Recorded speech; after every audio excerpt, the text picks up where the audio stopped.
बात करेंगे अमरवाड़ा के अखाड़ा की, जहां अमरवाड़ा उपचुनाव का प्रचार अब थम चुका है। आपको बता दें कि अब डोर टू डोर जनसंपर्क नेता करेंगे। साथ ही आखिरी दिन मुख्यमंत्री डॉक्टर मोहन यादव ने अपनी पूरी ताकत झोंकी है। कमलेश शाह के समर्थन में प्रचार किया। साथ ही कांग्रेस ने धीरन शाह को पर जोर लगाया। तो वहीं गोंडवाना गणतंत्र पार्टी के देव रावेन भलावी भी इस दौरान मैदान में डटे रहे। 10 जुलाई को मतदान होना है और 13 जुलाई को नतीजे आएंगे। तो देखिए, कमलेश शाह जो कि कांग्रेस के प्रत्याशी थे, उन्होंने 2023 में विधानसभा चुनाव लड़ा था, लेकिन उसके बाद जब वो भाजपा में आए तो उन्होंने इस्तीफा दे दिया और इसी के तहत अब उपचुनाव होने जा रहा है, जहां त्रिकोणीय मुकाबला देखने को मिल रहा है और शाम के 5 बज चुके हैं। ऐसे में आपको ये भी बता दें कि आज अब प्रचार का जो शोर था वो थम चुका है, क्योंकि अगर बात करी जाए तो चुनाव के 48 घंटे पहले ही चुनाव का प्रचार थम जाता है। लेकिन इस दौरान आपको ये भी बता दें कि जो प्रत्याशी है वो मतदाताओं के घर जाकर यानी कि डोर टू डोर प्रचार कर सकते हैं। अब आपको ये भी बताते हैं ग्राफिक्स के जरिए कि आखिर कौन कौन से प्रत्याशी जिनमें मुकाबला देखने को मिल रहा है। इस बार अमरवाड़ा में त्रिकोणीय मुकाबला देखने को मिल रहा है, जहां पर सबसे पहले भारतीय जनता पार्टी की बात करी जाए तो कमलेश शाह को चुनावी मैदान में उतारा है। कांग्रेस की ओर से धीरन शाह को चुनावी मैदान में उतारा है। तो वहीं गोंडवाना गणतंत्र पार्टी के प्रत्याशी है देव रावण भलावी, जिन्हें चुनावी मैदान में इस बार उतारा है। अब ऐसे में देखने वाली बात होगी, क्योंकि त्रिकोणीय मुकाबला यहां पर देखने को मिल रहा है। ऐसे में सवाल यही कि आखिर भाजपा और कांग्रेस के जीत के संकल्प के बीच में क्या गोंडवाना गणतंत्र पार्टी तीसरा विकल्प बन पाती है।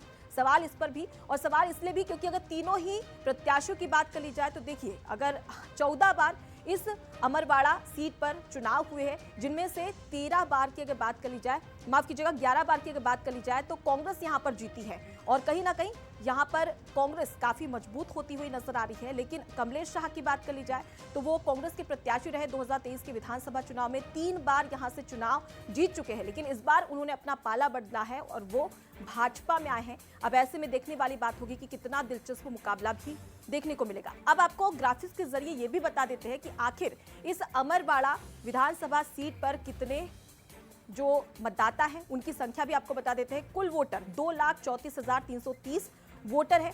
इसमें पुरुष वोटर की बात कर ली जाए तो 1,18,000 से ज्यादा पुरुष वोटर है। तो वहीं महिला वोटर्स की बात कर ली जाए तो 1,16,315 महिला वोटर है। हालांकि यहां पर पुरुष वोटरों की संख्या ज्यादा है। चलिए इसी खबर पर ज्यादा जानकारी ले लेते हैं। हमारे साथ में संवाददाता अमित जुड़ चुके हैं। अमित, खत्म हुआ चुनावी शोर और अब प्रचार डोर टू डोर, ऐसे में प्रत्याशी किस प्रकार से तैयारी कर रहे हैं डोर टू डोर प्रचार की? जी बिल्कुल, आज अमरवाड़ा विधानसभा उपचुनाव के लिए प्रचार थम गया है और आज प्रचार के आखिरी दिन प्रदेश के मुख्यमंत्री डॉक्टर मोहन यादव ने पूरी ताकत लगाई। 2 बड़ी आम सभा को उन्होंने संबोधित किया और इसके साथ ही वो अमरवाड़ा में उन्होंने एक रोड शो किया।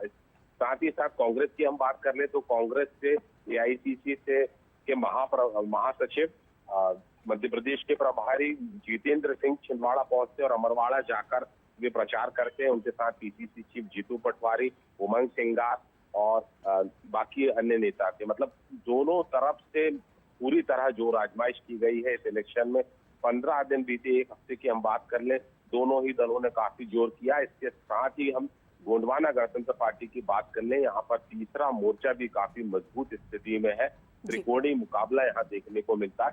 देव रावण भलावी ने भी अनोखे अंदाज से अपने प्रचार मुहिम को आगे बढ़ाया। लोक गायकों से प्रचार करवाया गया स्थानीय स्तर पर गया और उनकी आक्रामक शैली भी देखने को मिली। उनकी सभाओं में भी, उनकी रैलियों में भी भीड़ काफी मात्रा में देखने को मिले।